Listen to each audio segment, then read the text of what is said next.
Molim? Biću smiješna. Ne znam, neka likovna tehnika. Kosom. Je li to kao ombre? Balajaž, to je jedna riječ.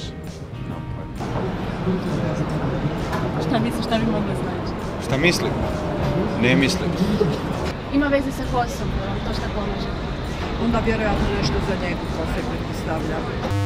Ne, možda neki balzam, maska ili nešto tako. Balajaž, ne znam, francuska riječ.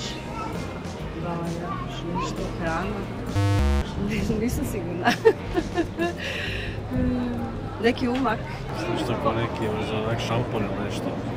Više koriste možda žene nego ja, pa onda ne znam. Balajaž je tehnika bojanja kose, dakle gdje se rade nekakvi pramenovi u različitim nijansama od polovice na dolje.